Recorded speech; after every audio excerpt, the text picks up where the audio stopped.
but I can't tell you who this is. Okay. I still got keywords.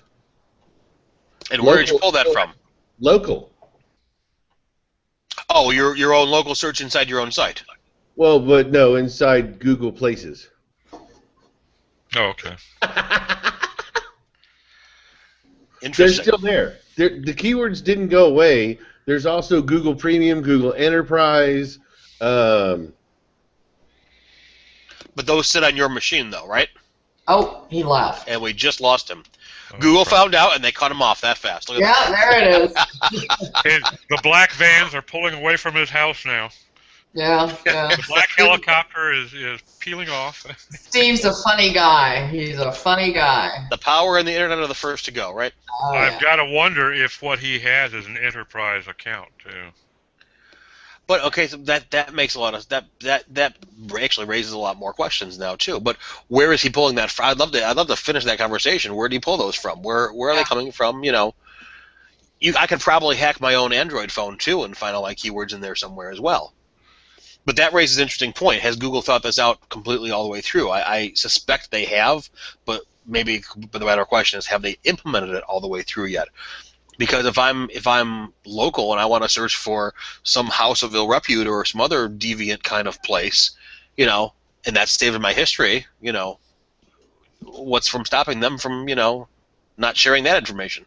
Well, suffice it to say, like I said, I've known Steve for a couple of years, and he's a little hacker. So I wouldn't be surprised if it's something that he came up with or proprietary. But who knows? He could have a premium account. But again, can you tie that to personalized information? I can pull all the keywords somebody ever used to find me right from Google Webmaster Tools. There is an API for it. There is export for it. There's all kinds of things for it. So I mean, can you get the data? Yes, it's there. Can you get it and tie it into analytics? You know, if you can figure out a way to do that, you know, that'd be wonderful. You can always pull external information back into Google Analytics, but you know, can you use that to personally identify somebody? That's the other reason behind that too. I mean, it used to come along as a get string, okay, which is right in the URL. So you'd have, you know, mywebsite.com, question mark, you know, some variable name equals whatever, and KW equals whatever keyword you typed. And that goes into your log files as well. And, you know, that's in your server level log files. And that has an IP address and a timestamp on top of it. So you could track people down to there. So there's another reason, forget the analytics reason alone, but that's another reason why you can't pass it to people's websites, because that information is just there like a footprint. And if they're protecting privacy, there's your one and only answer right there. Yeah, exactly.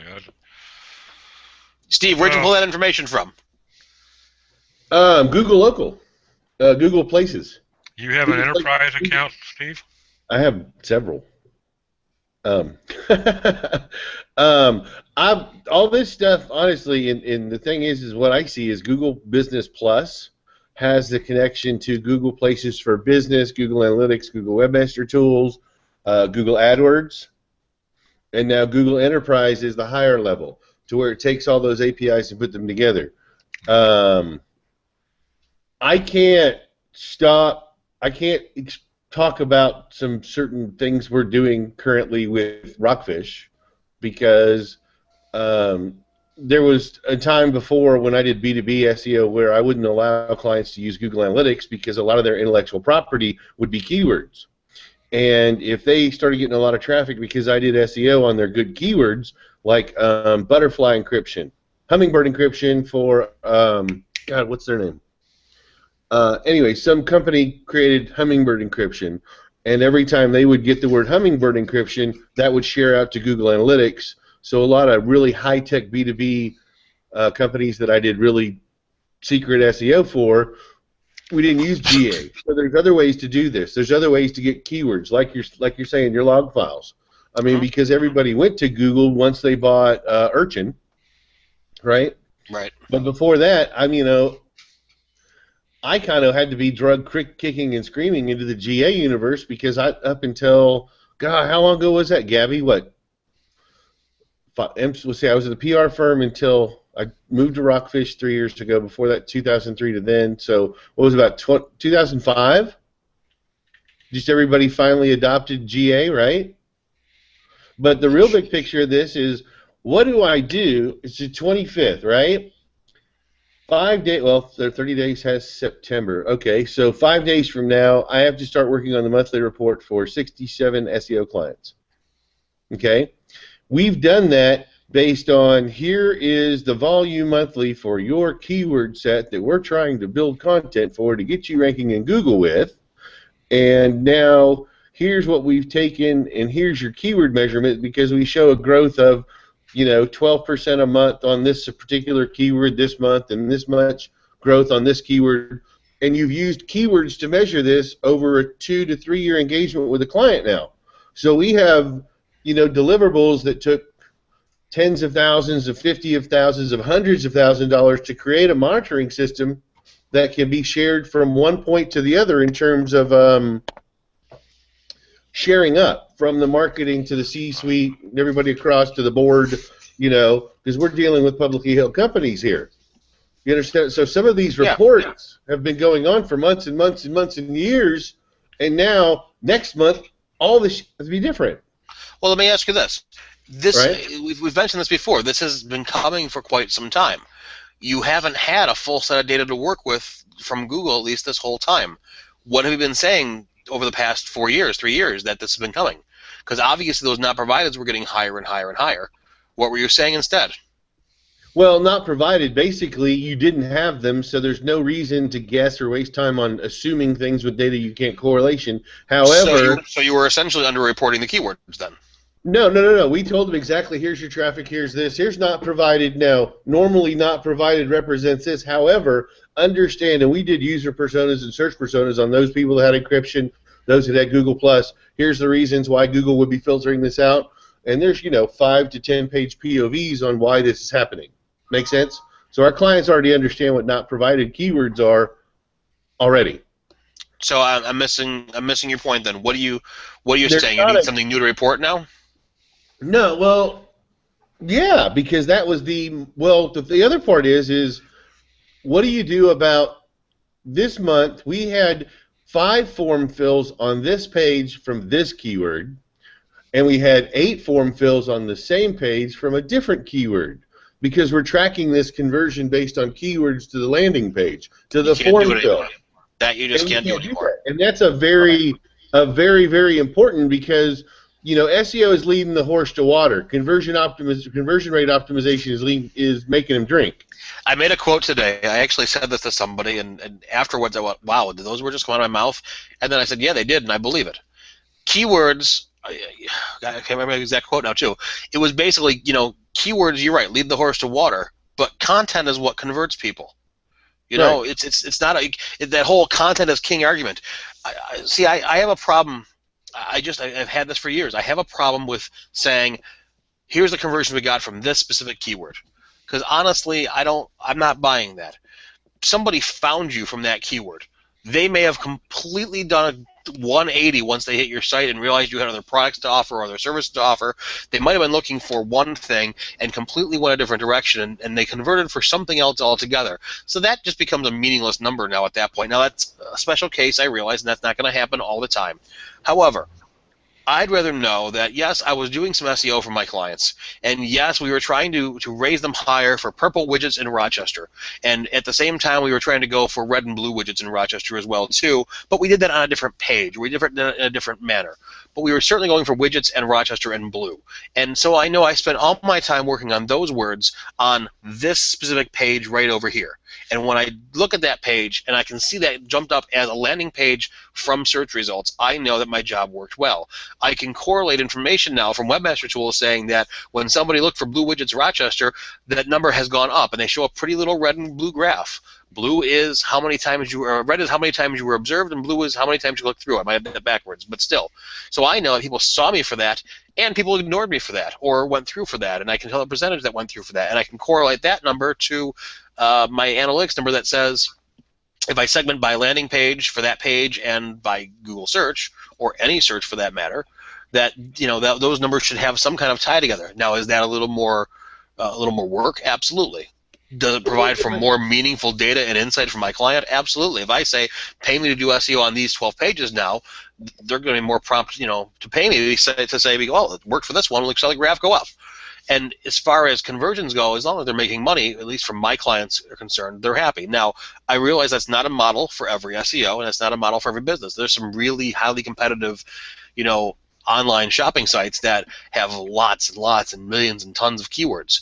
And that could become a problem because you certainly want to be found for those words. But I'll contend that when you start measuring things based more on content and more on source instead of just a very specific niche keyword, you'll find more valuable data and you'll be a better marketer for it. Is my contention. Is the keyword data tying it useful? Absolutely. Can you get more insight by going a little step back on a little broader spectrum? I think you can. Okay, well, I would A, agree with you, and B, completely disagree with you. All right? Okay. Okay? Because understand, with the, from a psychology perspective, doing user persona development and where I'm at in the research buying cycle, I know what keyword converts. I know what keywords people type in. For example, selling a business. Very random, right? Selling my business, right? A different keyword set. Selling my parents' business, we're looking for legacy tax planning, right? Okay. It's pretty simple, but you can narrow those things based on client feedback, based on doing SEO since 1993 and knowing what the hell you're doing with clients, okay? Having traditional advertising background, asking questions, doing stakeholder interviews, doing a keyword survey of what people call for. Mm-hmm. Let's get the 8 people that answer the phone, let's get them to do hashtag marks on what people ask for 2 weeks. Okay? Let's get the CTO and C-levels to get in and what they expect to see when they type in. Let's get those vanity keywords. Let's bridge that gap. Let's find out where they're supposed to be. Then let's go to the analytics and find out, oh, crap, that won't work. Well, let's use Webmaster Tools. No big deal, right? Plus, we also know from social sharing and the other social analytics stuff what keywords are associated, which one caused shares, which one caused biting, but that's a whole different level of social user behavior, not necessarily search. Okay? If I'm putting in, I'm looking for, and I don't think Motorola is my client, so if they are, I apologize. I'm using you as a brand of cell phone. Okay? Completely unbiased. Disclaimer. I have to do this, trust me. It's otherwise FTC and SEC will sue me. So no, where I am. So if Motorola is my client, I'm sorry, but I don't think they are. So that's why I'm using them as an example. Okay, that's a funny thing to say, but so I'm looking for Motorola phone bulk purchasing, right? Well, that means I want somebody that's a reseller of Motorola or a Motorola plan where I can buy just one phone. I'm not looking for a single place close by that I can buy one cell phone. Correct? Right. Okay, so basically at that point, we've kind of determined B2B from B2C. Now, are you optimizing for that phrase? Well, hang on a second. We haven't even got to optimizing for the phrase yet. We haven't figured out what the user needs state. We're just trying to figure out who the user is. Okay, excuse me, guys. I need to butt in here a second. Right, go ahead. We're running out of time. We can continue this for hours once we go off the air, but Gabs has another commitment that she's going to have to bail out on. So I'm gonna cut it short here, and I do hope we continue this discussion because it's interesting. Absolutely. So go ahead, Doc. I'm sorry. I'm gonna let Gabs jump in here. Oh no, I just wanted to thank Tom and of course Steve for coming in and discussing this very hot topic. Too bad we weren't able to squeeze in your tete-a-tete with Danny Sullivan, but I'm sure we'll do a write-up when we post this video. I hope you don't mind. Unfortunately, all the comments are gone, as I've heard. Yeah. Well, we I don't know if it was a tete-a-tete so much. It was a misunderstanding of what I said in my article, and I think he took something personally. I sent him an email privately and explained it to him, and he said, "Oh, I thought you meant something else," and we kissed and made up, and life was fine as two adult people should do. It is sad, though. I will say it is sad that he took his comments out because that makes mine completely out of context then. And right. But yeah, no, I don't think there was anything really in that so much. Well, but no, if you want to cover it sometime, let me know. Yeah, no, I was hoping we could squeeze it in here because it was an interesting conversation, even though I came in the tail end. But I'll tell you, Danny's been just having these little chats with quite a few people. Was it you that showed me the one he was having with Joe Hall? Yeah, that was interesting. That went around. I don't know who said. So not to take away the the conversation you had, but I think Danny's just been, doing his job again, which is basically working for Google. It's covering this and getting driving traffic. Isn't that what we all do? It's covering your bases, making something as sensational as you can without going too far over the top, and that's subjective. And then driving traffic back to your site or to your brand. I mean, he's doing his job and he's doing it well. So let's just leave it at that. Well, anyway, so I wanted to, in closing, thank you very much. If you have any Q&A, please add them at the bottom.